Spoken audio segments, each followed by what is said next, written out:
Graça e paz, boa noite.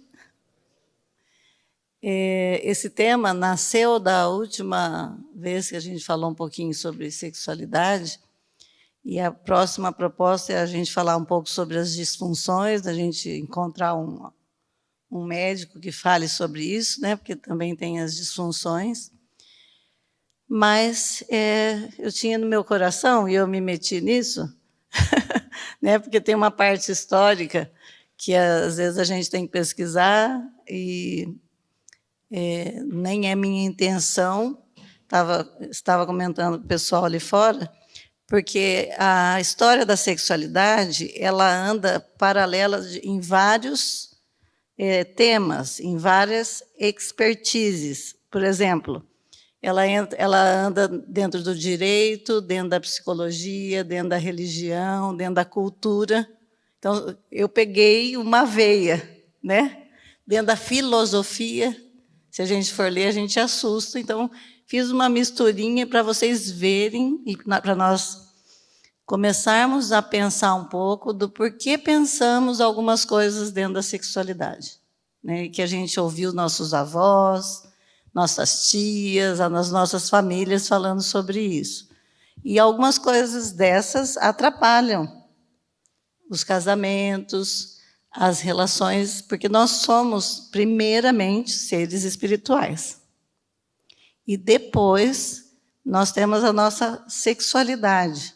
E a nossa sexualidade, às vezes, quando a gente fala sexualidade, a gente pensa adolescência, né? Que a gente pensa é o pico da sexualidade. Então, sim, no sentido hormonal, mas no sentido de envolvimento, o pico é bem mais tarde. Então, se a gente pensar no nosso pior sexo, por exemplo, foi na nossa lua de mel. Foi ou não foi? A gente não se conhecia, não sabia como fazer direito, mas a gente tinha muita vontade, né? Então, a gente tem alguns mitos, mas com o decorrer do tempo, a gente vai se conhecendo, criando maior intimidade, e as coisas devem ir melhorando, se houver uma boa comunicação, né? Então, nós vamos falar algumas coisas. Vocês acreditam que eu estou com calor? Então, todo mundo estou com calor. Tá bom. Isso também faz parte da idade. Então, vamos começar. Em nome de Jesus, que Ele venha no nosso socorro, nos ensinar, e que isso sirva para uma construção interna dos nossos pensamentos sobre quem nós somos e o que Deus tem para nós, né, dentro da nossa vida, de família, e que a gente possa abençoar outras vidas também. Então, começando lá, para dar a base, em Gênesis 1, 27 e 28, Deus começa a criar a nossa sexualidade, né? Em Gênesis 1, 27 e 28 diz assim: criou Deus, pois, o homem, a sua imagem, a imagem de Deus o criou. Homem e mulher os criou. E Deus os abençoou e lhes disse: sede fecundos, multiplicai-vos, enchei a terra e sujeitai-a. Dominai sobre os peixes do mar, sobre as aves dos céus e sobre todo animal que rasteja pela terra. Então, aqui, Deus, quando Ele fala, sede fecundos, multiplicai-vos, Ele está dizendo que o homem e a mulher vão ter relação, porque ainda é desse jeito que nasce nenê, né, gente? Viu? Que isso não mudou. Não é verdade? E aí, depois vem a parte do prazer, que a gente vai ver mais para dentro da palavra, isso aparecendo. O que aconteceu com a sexualidade, então? Dentro da história, dentro do que vem acontecendo. A gente, às vezes, tem um pêndulo dentro dessa sexualidade.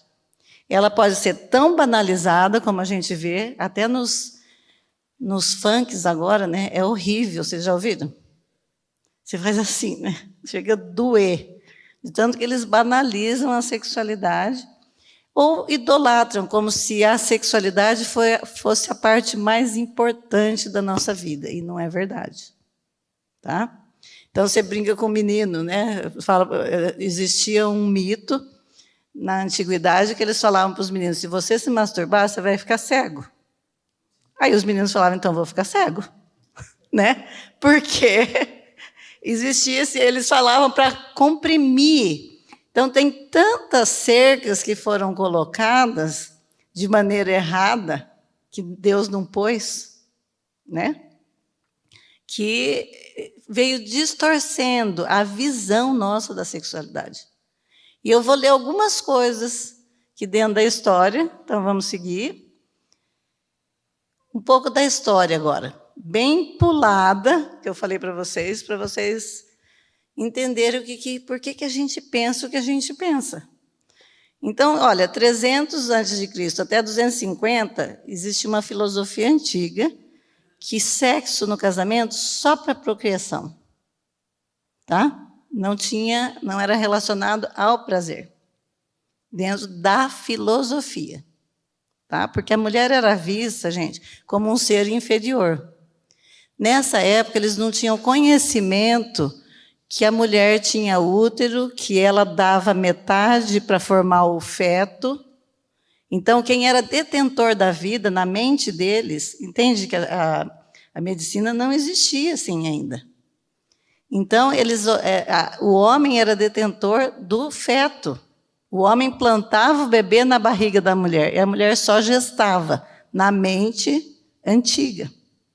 Então, quando a ciência, lá em 1600, começaram a abrir os corpos, viram que a mulher tinha útero, que era ali que o bebê crescia, até chegar ao microscópio, ver que a mulher tinha ovário, que tinha o óvulo, aí a mulher ganhou poder. Então, quando a gente estuda sexualidade e gênero, hoje, só fala da mulher. Porque a mulher ficou escondida. Então, nós agora polarizamos para outro lado. Então, está o empoderamento da mulher, a gente tem que valorizar a mulher, tem tudo isso, ok. Mas o homem também. Foram criados os dois à imagem e semelhança de Deus. Então, porque tudo que o homem vai fazer, ele polariza, né? Nós estamos vivendo numa sociedade polarizada, tá? Então, Pitágoras, por exemplo, já ouviram falar? Matemático, né? Falava de sexo também. Recomendava que as relações sexuais ocorressem de preferência no inverno, embora o fazer sexo fosse prejudicial em todas as estações do ano. Mas se quiser muito fazer, faz no inverno. Por quê? Porque fazia debaixo das cobertas, que era vergonhoso, né? Hipócrates, 377 a.C., considerava que reter o sêmen proporcionava ao corpo a máxima energia, a sua perda, a morte, que já é uma visão para a gnose, para os gnósticos, né? Que pensavam assim. Então, Sarano, que era o médico do imperador Adriano, ele dizia que o ato sexual só se justificava para a procriação. Foi essa visão redutora do sexo, intensificada pelo estoicismo. O estoicismo é aquele povo que dizia que não pode ter prazer, que o prazer é ruim. Então, tem que usar a razão, tá? Vamos embora, porque isso aqui, né? Outra coisa, o homem teria que estar sempre no domínio, já que o prazer feminino não era considerado importante. Então, aqui a gente quem é mais velho, vai lembrar um pouco dos nossos avós conversando e dizendo: eu não gosto disso, graças a Deus eu estou livre disso. Meu marido morreu, eu não preciso mais fazer isso. Então, as mulheres antigas falavam assim, e algumas ainda falam, como se ela não pudesse falar sobre o seu próprio prazer, que ela não pudesse ter prazer sexual. Então, vem daqui já, né? O homem pode ter prazer, a mulher não precisa. Deixa quando chega a pílula que o pau quebra daí. Espera, né? Aí Santo Agostinho, esse impactou fortemente a igreja, gente. Né? Santo Agostinho era muito promíscuo. E quando ele nasceu de novo, e nasceu de novo com força, realmente, ele nasceu de novo, e ele continuava com as mesmas tentações. Então, ele queria mortificar a carne dele. Então, a carne era má na visão dele. Então, ele dizia que, com certeza, a origem do mal era a sexualidade, que o pecado original foi Adão e Eva fazer o sexo. Né? Então, ele lembra, a gente já ouviu isso. Então, essa vem daqui, E a concepção de que o corpo é mau e o ser humano se tornou culpado pelo desejo. Meu desejo não é bom. Gente, desejo é bom. Desejar é bom. Deus que pôs. Não tenta macetar o desejo dos outros, né? Só que ele pode ser controlado. Nós não somos seres irracionais. Porque às vezes a gente fala para o adolescente que ele deve esperar para quando ele casar, mas os teus hormônios são tão altos, acho que você não vai aguentar. Então a gente tem uma linguagem dupla com o adolescente. A gente mesmo, né, fala coisas duplas com eles, ambíguas. Então nós temos que ir aprendendo, porque o Senhor está dizendo outra coisa, né? Assim eu conseguisse fazer o estudo bíblico e o histórico junto, né? Então, e que levou a uma exaltação da virgindade, então melhor não ter mulher. Que foi a abertura dos mosteiros, dos monges. Então, para não cair na carne, eu vou ficar lá quietinho, em contemplação, me punindo. Lembra os filmes? Que eles batem, se autoflagelam para mortificar a carne. Quem faz isso para nós é Jesus Cristo. Ele nos leva ao morrer, né? Todos os dias a gente vai crendo e levando o morrer no nosso corpo, né? Na época romana, agora, a época romana foi longa, né? Porque Roma foi muito forte por muito tempo. E quando o Império Romano caiu, nós entramos na Idade das Trevas.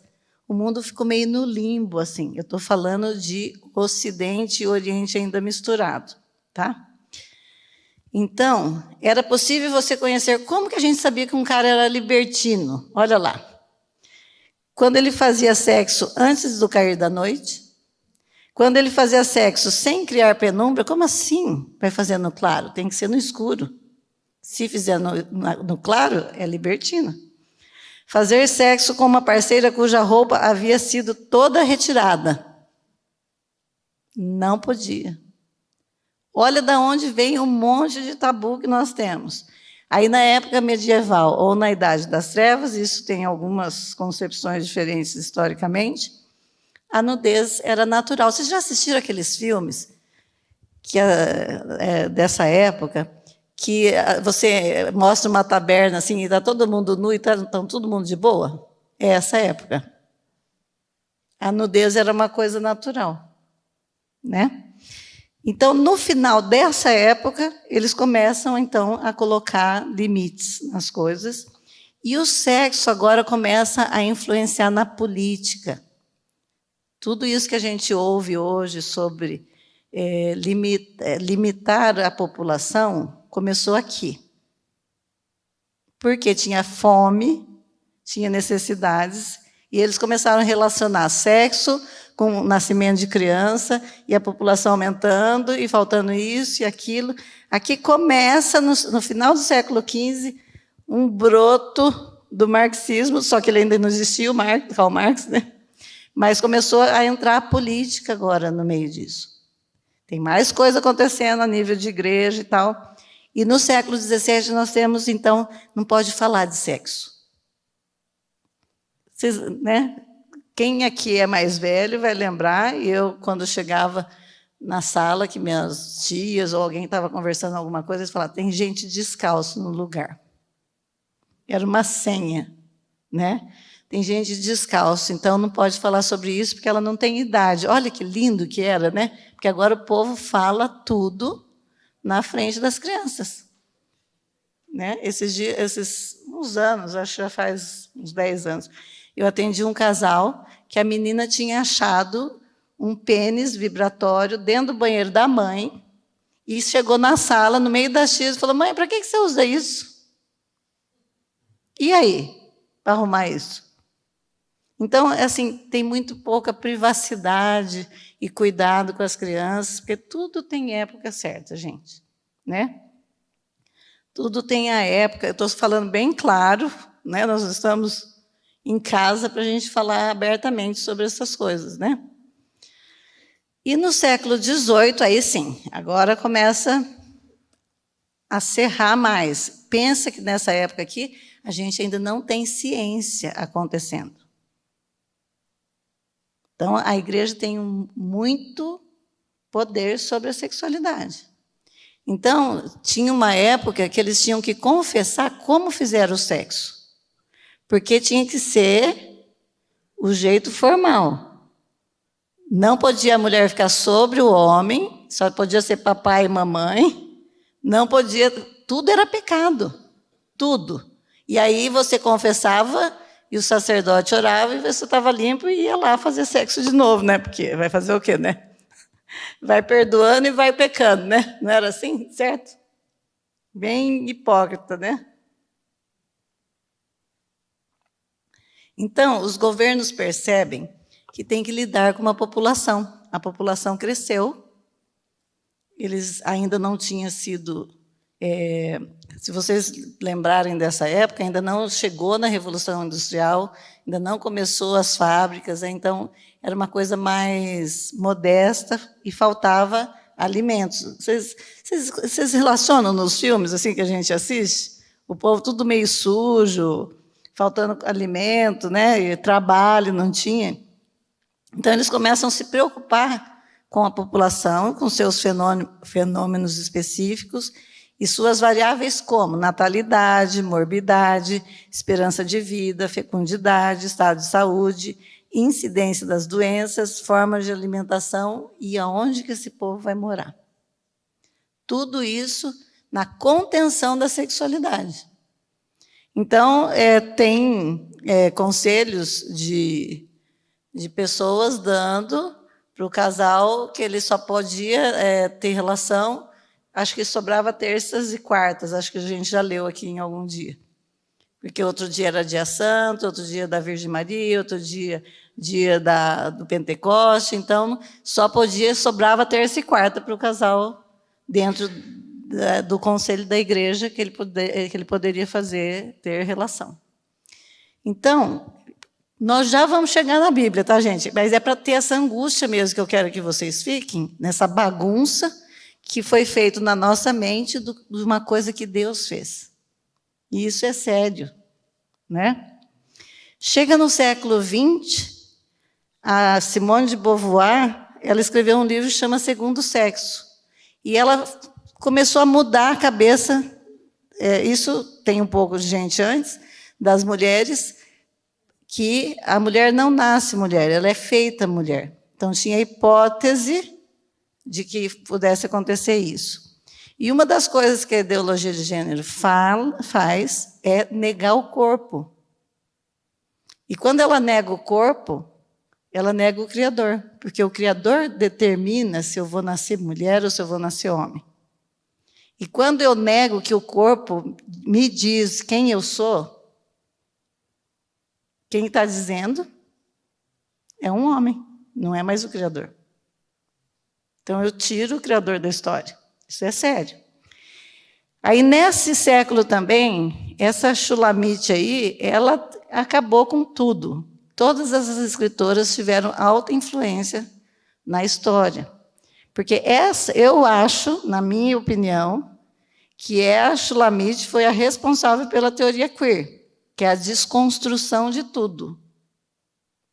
Então, qual é o sentimento quando vocês pensam sobre atualidade, sobre sexualidade, ou sobre família, tal? Vocês não têm uma angústia que parece que não tem mais uma verdade absoluta?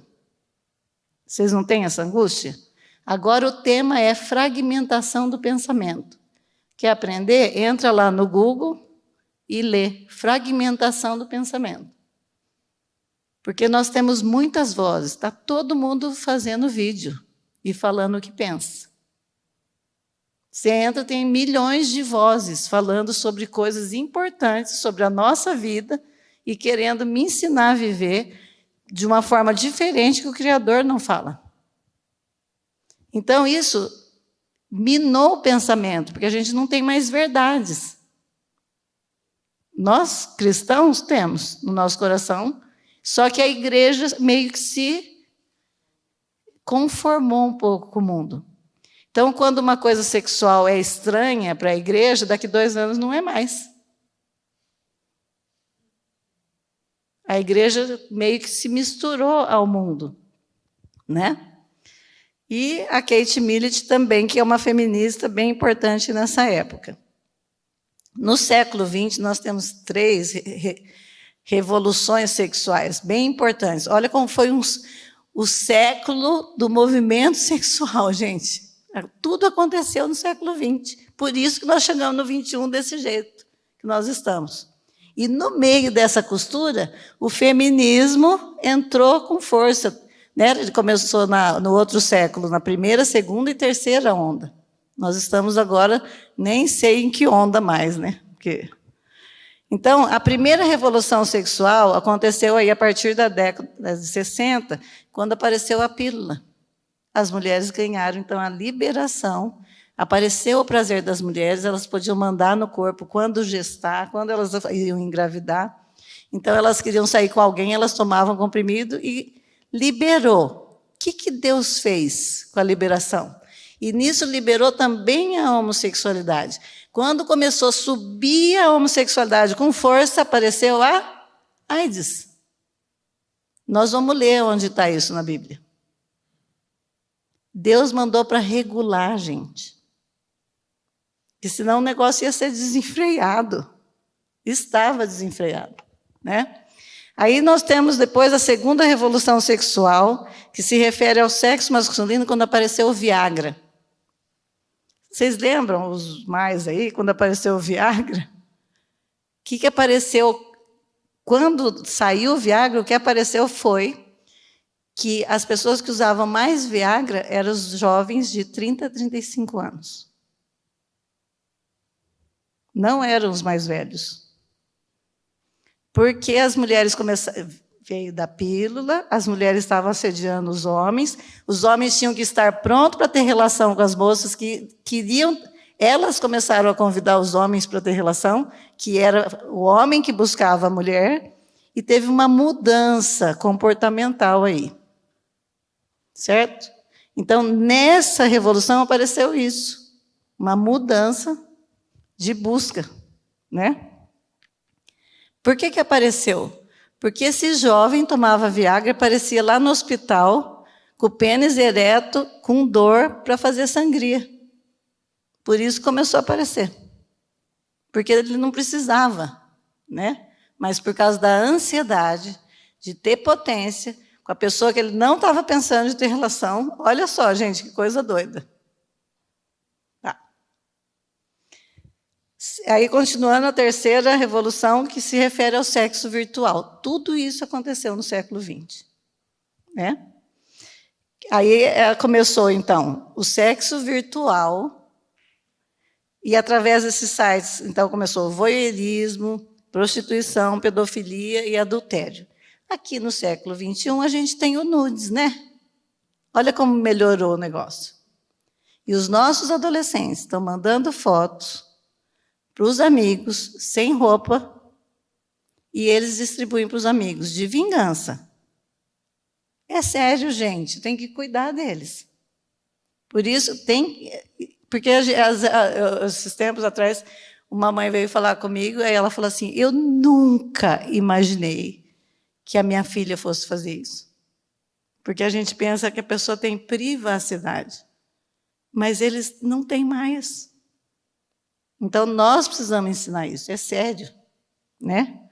Porque ficam feridas isso ao longo do tempo, que daí a gente tem que sair cuidando, né? Aí o século XXI, olha o desenho que eu pus, eu amei esse desenho. Né? Estão manipulando a nossa cabeça com pensamentos diferentes, com escritas diferentes. Só que a ideologia de gênero, que veio desconstruir, não é só a ideologia de gênero, né? Vem desde Derrida, vem esse pensamento de desconstrução de pensamento, isso não é mais assim, então não existe mais verdade, nós vamos ler. Pode passar a próxima, a gente já lê, daí eu falo. Por favor, André. Tá. O que se deve ler sobre os conceitos de sexualidade, então? O que deixar fora do assunto? O que é importante na análise? Como construir uma ideia coerente desses conceitos? O que o pensamento pós-modernista ataca é qualquer noção de que as coisas possam ser conectadas ou representadas como totalizações de uma verdade. Não existe mais verdade absoluta. A verdade é tua, a minha é outra. Isso é teoria queer. Isso veio de desconstruir o pensamento, né? Então, nós estamos com os nossos jovens, se vocês olharem, eles estão assim, eles aceitam tudo. Isso é importante na questão do respeito, porque toda pessoa pode escolher que tipo de vida vai ter, mas ele tem que ter crivo para si. E se a gente não ensinar eles a pensar, eles vão ser engolidos. É ou não é? O que isso aqui tudo é novo para vocês? Não é esse sentimento que vocês têm sobre o pensamento? É sério, né? Não é brincadeira. Então, verdades eternas e universais não podem ser especificadas. Há o acúmulo de informações fragmentadas. E outra, existe uma guerra acirrada contra o cristianismo. Então, se você entrar em qualquer texto sobre gênero, você vai ver lá patriarcado, patriarcado, patriarcado, como se a família, pai, mãe e filhos, fosse assim, uma coisa anormal. Gente, entra, clica lá, gênero, pós-modernidade, vocês vão ver o que vai aparecer. Não é mais saudável você ter uma regra para a família. Isso mudou para Deus? Não mudou. Não mudou. Podemos ter alguns problemas no percurso de um divórcio, mas ainda é homem e mulher fazendo crianças. Porque isso tinha na mente eterna de Deus um propósito eterno para que isso acontecesse. Toda uma simbologia, toda uma metáfora apontando para a compra da igreja em Cristo Jesus. Ele ia comprar um povo com o sangue do Filho. Isso é sério, gente. É muito sério. E aí a gente tem uma grande diferença. Aí nisso tudo, estou falando sobre a sexualidade no ponto de vista ocidental, porque nós moramos no Ocidente. Mas se a gente conseguisse juntar o que o Oriente pensa, que eles são mais antigos nessa arte, e eu vou explicar qual que é a diferença. Então, o Ocidente é onde estuda a sexualidade. Então, o que o Ocidente faz? Ele vai lá e estuda os níveis de desejo, quais são as fases da relação sexual, o platô, o orgasmo, tal. Foi aqui no Ocidente que tem esses estudos. No Oriente não tem. Vocês sabiam? Agora que eles estão se misturando, casando com ocidentais, eles estão se informando mais. Porque lá eles estudam como dar prazer para o outro, como se entregar inteiramente ao outro, como transcender na sexualidade. Não sei em qual espiritualidade que eles estão falando, mas significa isso. Eles vão se unir e se dar tanto prazer que eles vão ter experiências profundas um com o outro. Que tal juntar os dois? Porque Deus fez o sexo para essas duas coisas. Então, o ocidental, se ele não chegar no orgasmo, não é um sexo bom. E ele quer chegar em vários orgasmos. Ele quer ter várias relações, de várias formas. Porque o ocidental vê a performance sexual. E o oriental, que é da onde surgiu a Kama Sutra. Alguém já viu a Kama Sutra? Não, vocês não vão contar, né? Crente vai contar que viu a Kama Sutra? Levanta a mão bem baixinho assim. Então, a Kama Sutra é aquele livrinho que tem 200 e tantas posições. Por quê? A gente fala, nossa, que povo pervertido. Eles não colocam cercas para a sexualidade. E não saíam tantas perversões. As perversões apareceram mais no Ocidente. Olha só. Então, por quê? Porque a regra era se dar prazer. Então vamos lá, agora a Bíblia, né? Dá até uma coisa assim, vamos ler Bíblia. Então, porque deixamos o que Deus disse, abandonamos o que Deus disse, nos perdemos.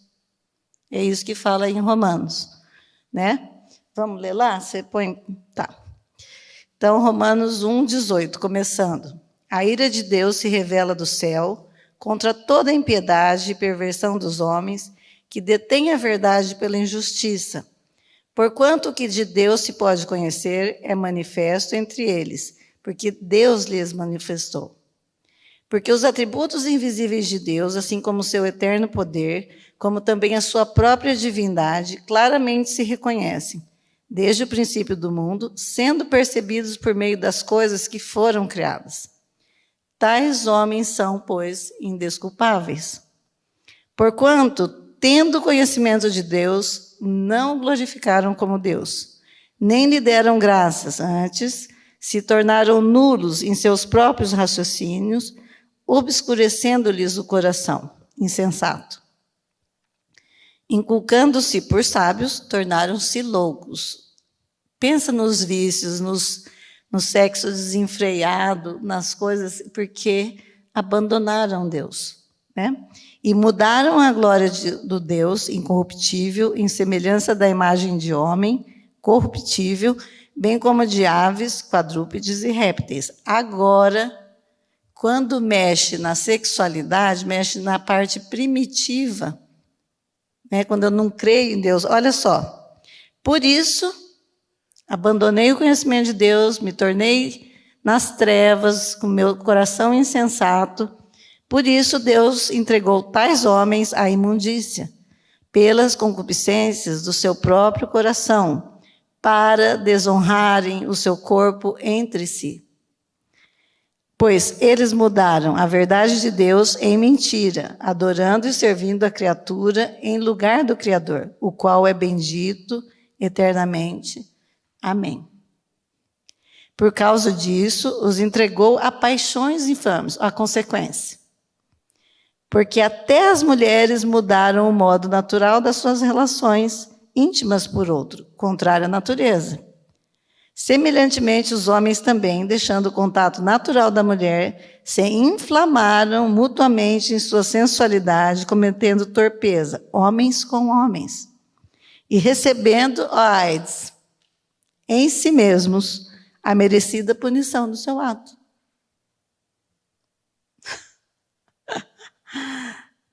Isso é proteção de Deus, gente, não é castigo.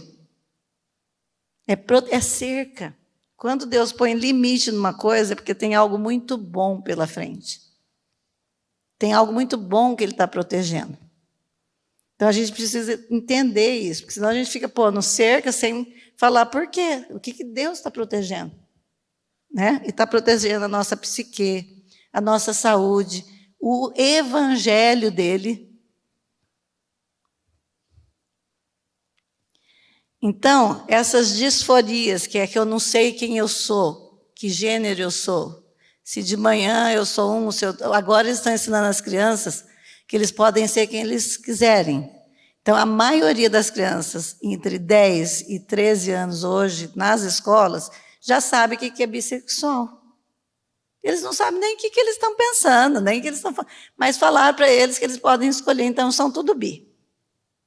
Ou agora está falando do poliamor, você pode acolher na tua relação mais de um. Então, eles têm um melhor amigo, eles convidam o melhor amigo, porque gosta tanto do melhor amigo, mas gosta do namorado também, então vem. Gente, é louco isso. Nosso Deus é Deus de fidelidade, de amor único pela igreja. O nosso noivo ama só uma igreja. Nosso Deus é um Deus de compromisso, é coisa séria. Então, por causa da queda e independência, todos viemos a Deus com essas visões. Por que eu estou falando isso? Porque a igreja precisa estar pronta para acolher as pessoas que têm dificuldade com gênero. Porque é aqui que tem a cura para ela. É na igreja que ela vai ouvir de Cristo. Então, a disforia, as perversões, os vícios, os adultérios, que aconteceu por causa da queda e independência, todos viemos a Deus com visões profundamente falhas da nossa própria identidade. Então, eu posso não ter disforia de gênero, mas eu não sabia quem eu era antes de Cristo. Eu estava procurando, com o plug na mão, quem que ia me ensinar o que é ser mulher plena. Não é? Até que Cristo chegou na minha vida. E Ele me diz, e mais ninguém, o que é ser mulher. Não tem quem fala na minha cabeça o que é para eu ser como mulher. É Ele que vai me falar. Porque tudo que vier dos homens é contaminado por formatações, né? Por cerquinhas que a gente vai pôr na nossa cabeça. Então, todos nós somos imagens profundamente distorcidas de um Deus maravilhoso.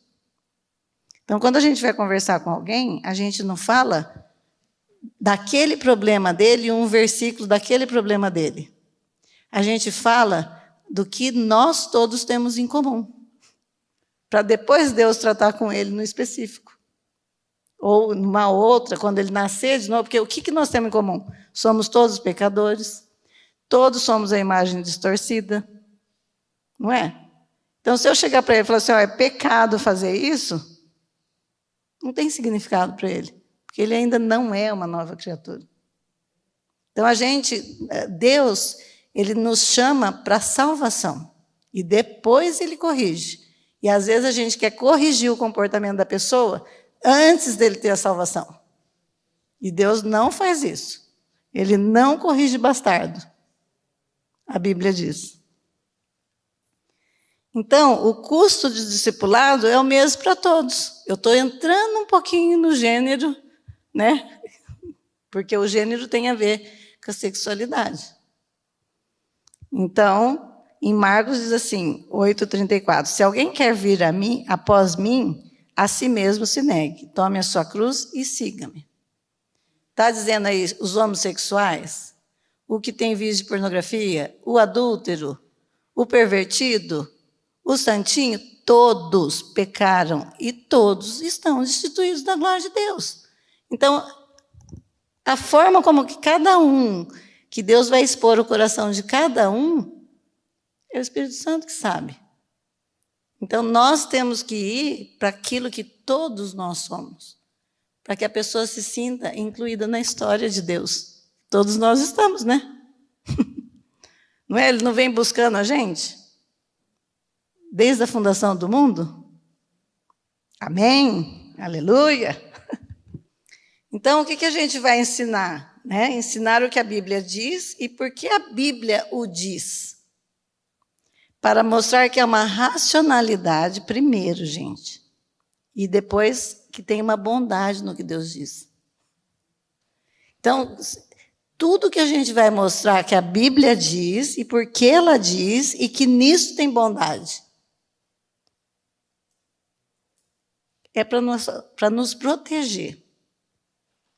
Então, eu gosto daquele versículo que fala, Deus vai te levar ao deserto, vai te humilhar, vai te levar no deserto e te falará ao teu coração.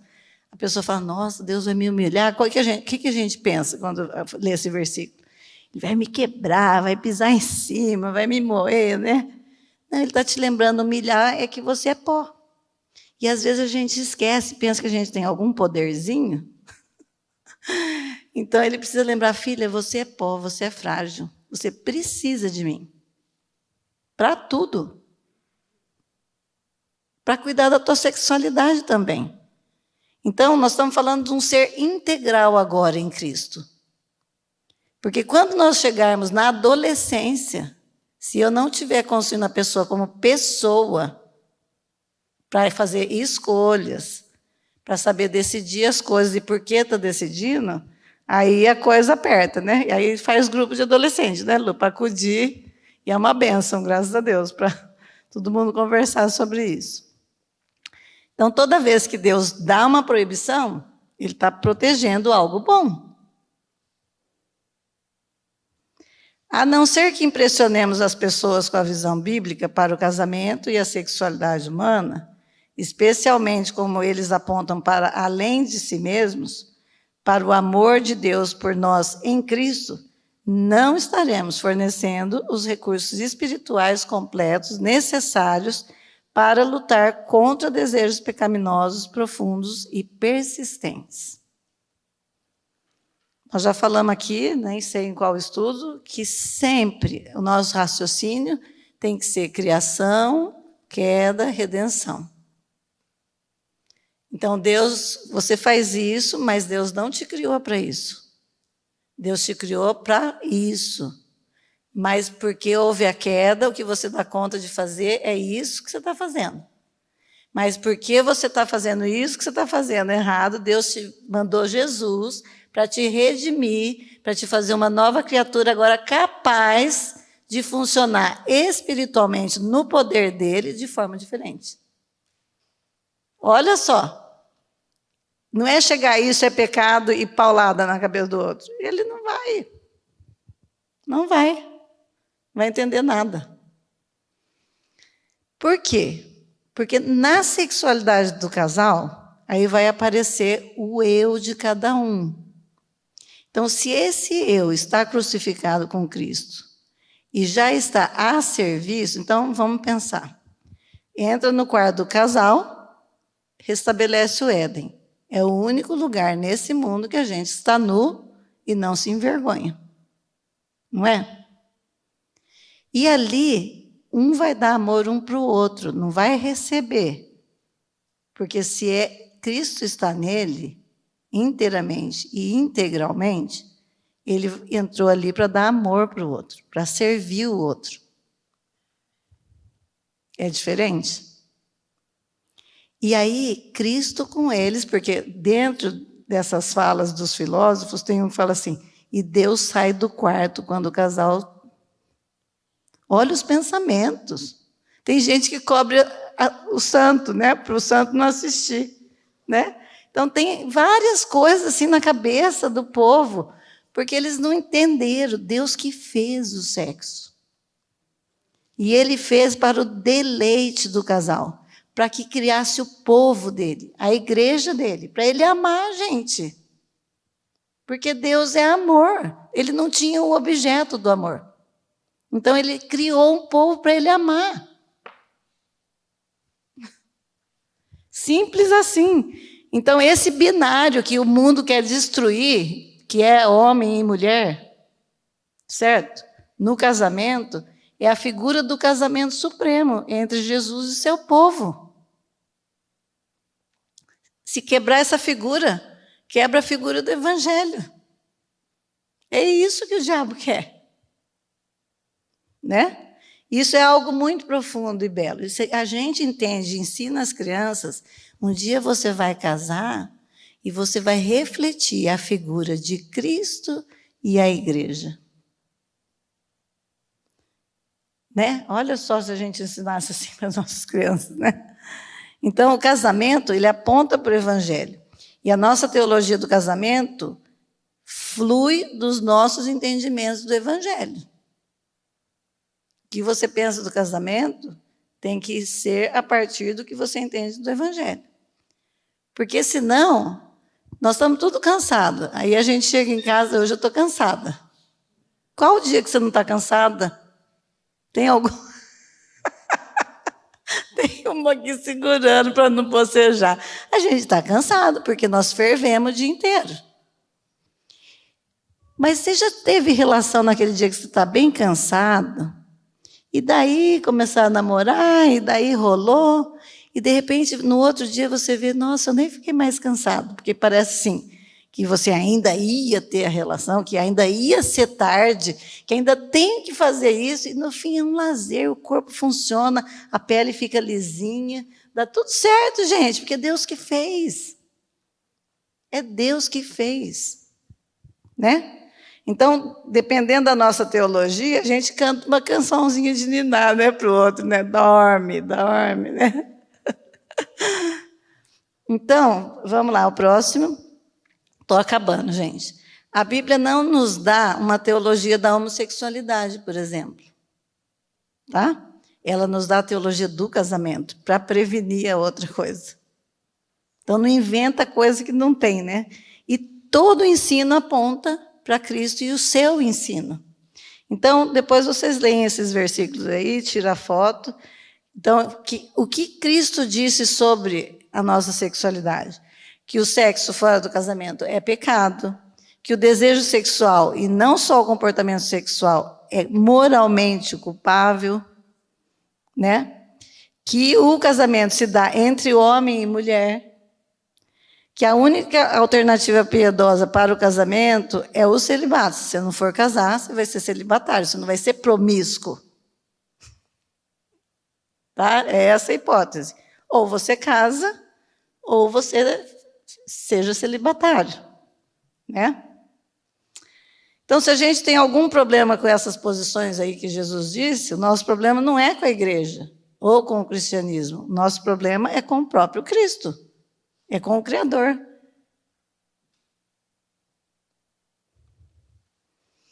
Aí em João 6,35 diz assim, veja bem, a nossa sexualidade é uma pulsão de vida, para a gente começar a sentir o que nós sentiremos no céu. É sério, gente, né? Então, em João 6,35 diz assim, declarou-lhes, pois, Jesus, eu sou o pão da vida, e o que vem a mim jamais terá fome, e o que crê em mim jamais terá sede. Então, Deus criou a sexualidade humana por essa razão, para apontar para um apetite profundo, um anseio mais poderoso e uma consumação maior que só pode ser encontrada nele. Quando no céu vai ter sexo? Não. E você crê que o que você vai sentir diante do Cordeiro é muito maior do que você sente num orgasmo? É muito maior. Nós não vamos nem lembrar de sexo. Tem homem não querendo ir para o céu, vocês estão vendo? Não, estou vendo a cara deles. Vocês tomam jeito, presta bem, pensa no Cordeiro, né? Mas é para vocês entenderem a metáfora. Porque essa noiva vem com esse noivo, casa, a igreja, e o gozo de ter esse noivo tão perfeito, tão amoroso, tão cuidadoso de nós. Não precisamos de mais nada. Nós não temos essa noção do que é não precisar de nada. Nós só vamos ter isso diante de Cristo. Nós vamos sentir isso diante do Cordeiro. E a gente vai ficar cantando, digno é o Cordeiro. Digno é o Cordeiro, né? Jesus, não a relação sexual ou qualquer outro ídolo contemporâneo, é aquele que verdadeiramente liberta e alimenta as nossas almas. Em Eclesiastes 9:9a, para a gente pensar que Deus não é aquele que nega a sexualidade ou que não deseja que a gente esteja sexualmente junto, ele diz assim, olha só, goza a vida com a mulher que amas, todos os dias da sua vida fugaz, os quais Deus te deu debaixo do sol. Então aproveita a tua vida com a sua mulher. Escolhe só ela, se comprometa com ela, se comprometa que esse casamento seja cada vez melhor, porque é com ela. Porque Cristo não falou assim, essa noiva não está boa, está meio gordinha essa noiva, espera lá, que eu vou trocar por uma Gisele Bündchen, foi assim? Não. Ele vai ataviar a noiva, ele vai cuidar dessa noiva, ele vai purificar essa noiva. Então nós no casamento a mesma coisa, nós vamos trabalhar por ele. Eu gostei muito do que esse cara aí falou, não sei nem falar o nome. Geoffrey Bromley, sei lá. Assim como Deus fez o ser humano à sua própria imagem, ele fez o casamento à imagem do seu próprio matrimônio eterno com o seu povo. Compromisso, posição, firmeza. Amém?